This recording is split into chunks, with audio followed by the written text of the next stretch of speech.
Good morning बच्चों। आप पढ़ रहे थे हमारे आसपास के पदार्थ।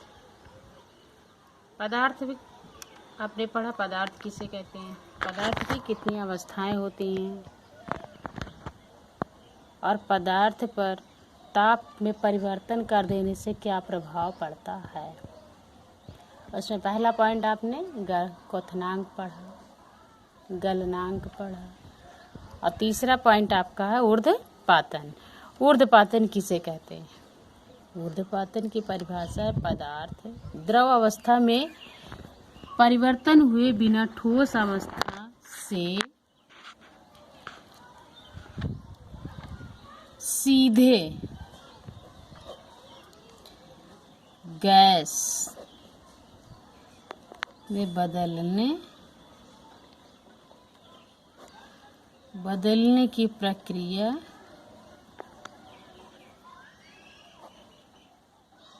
को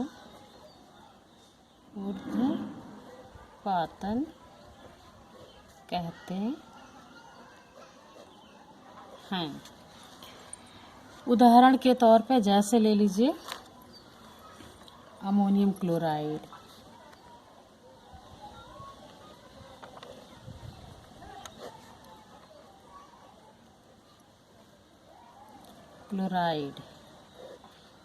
दूसरा आप सभी बच्चे जानते होंगे कपूर आप देखते भी हैं, आप करके भी देख सकते हैं। मान लीजिए क्या है कपूर।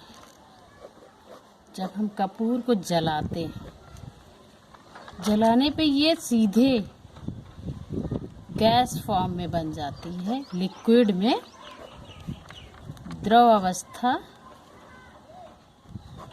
में नहीं आता, सीधे गैस अवस्था में परिवर्तित हो जाता है।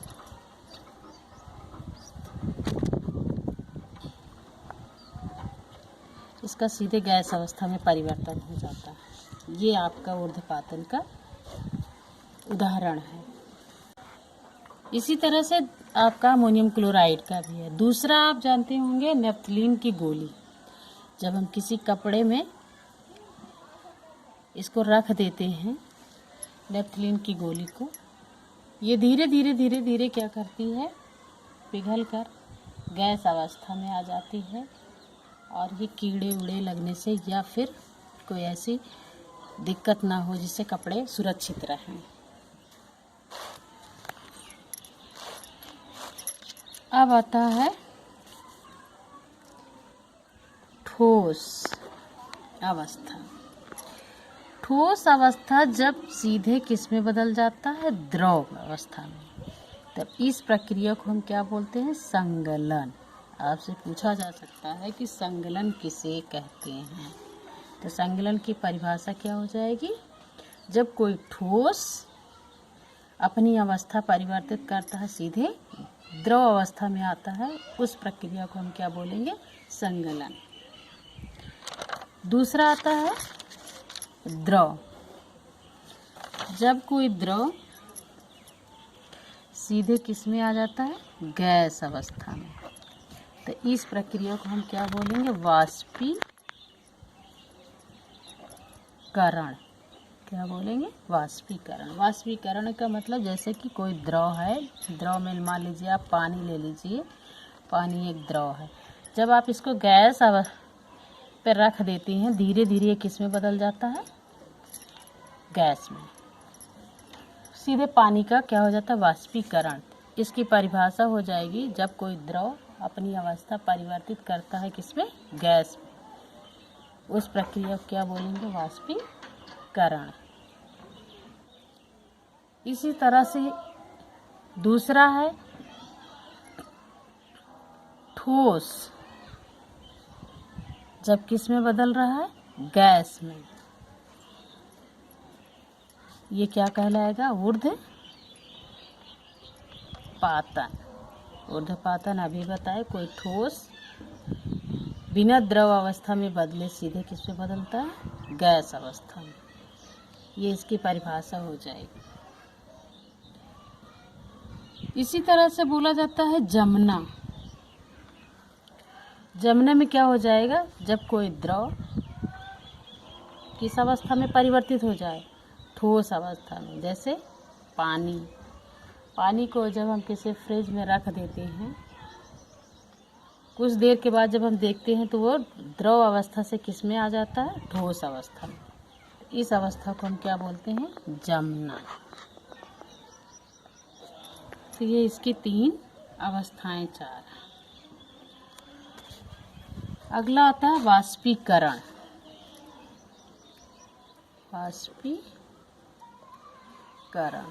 अब वाष्पीकरण किसे कहते हैं?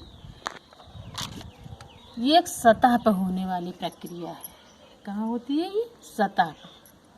सतह पर होने वाली प्रक्रिया जिसमें द्रव जो होता है पदार्थ में सतह के कण कहाँ जाते हैं, क्वथनांक। सबसे पहले तो यह सतही प्रक्रिया, सतह पर होने वाली क्रिया है या प्रक्रिया है जिसमें द्रव पदार्थों में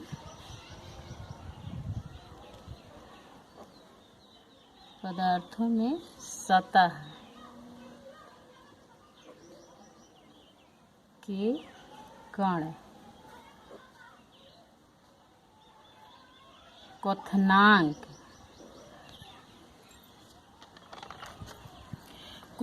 से नीचे किसी भी ताप पर वाष्प में बदलने लगते हैं। इस प्रक्रिया को हम क्या बोलते हैं, वाष्पीकरण।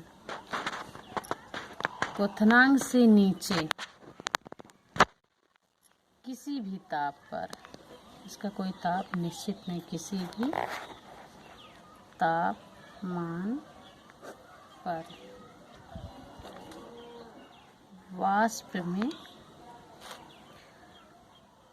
बदलने लगते हैं। इस प्रक्रिया को हम क्या बोलेंगे, वाष्पीकरण। अक्सर बच्चों आप देखते हैं, जानते हैं, जब आप चाय बनाना शुरू करिए या कोई वैसे ही पानी गैस पे चढ़ाइए, थोड़ी देर बाद आप देखेंगे कि वो गर्म हो जाता है। गर्म हो जाता है, उसके बाद उसमें से धीरे धीरे क्या होते हैं, छोटे छोटे ऐसे कण ऊपर उठने लगते हैं। जब वो कण ऊपर उठने लगते हैं, बर्तन का तली जो होता है, सतह क्या होता है, वो छोड़ते हैं पानी के कण, और ऊपर जब उठने लगते हैं और धीरे धीरे और पानी जब गर्म हो जाता है तो भाप में बदलने लगते हैं या वाष्प में बदलने लगते हैं। इसी क्रिया को हम क्या बोलेंगे, वाष्पीकरण। वाष्पीकरण को प्रभावित करने वाले कारक, सबसे पहले तो आपका सतह का क्षेत्रफल। नंबर 1 क्या है, सतह का क्षेत्रफल।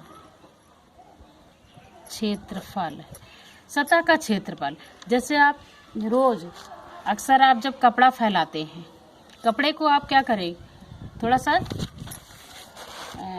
फैला के डालिए, तो वो क्या होता है, उसका सतह का क्षेत्रफल ज़्यादा मिल जाता है और वो जल्दी सूखता है। या आप खाना ले लीजिए, खाने को क्या करिए, मान लीजिए कोई एक कटोरी है, कटोरी में आपने दाल चावल रख लिया, एक कोई बड़ा बर्तन ले लीजिए, उतना ही खाना आप बड़े बर्तन में रख लेते हैं, तो देखिएगा छोटे बर्तन का जो दाल चावल है उसका सतह का क्षेत्रफल क्या बहुत कम है, बड़े बर्तन का जो क्षेत्रफल है वो क्या है, उसका सतह का क्षेत्रफल ज़्यादा है।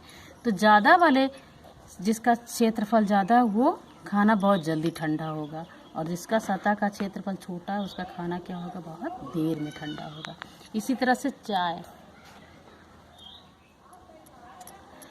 इसी तरह से, अगर आप चाय किसी कप में पीते हैं वो काफ़ी देर में ठंडा होगा, वही चाय आप ले लीजिए थाली में या प्लेट में या किसी और बर्तन में रखिए तो वो जल्दी ठंडा हो जाएगी। तो ये उसके क्षेत्रफल पर निर्भर करता है। ठीक है बच्चों, इसके बाद फिर नेक्स्ट वीडियो में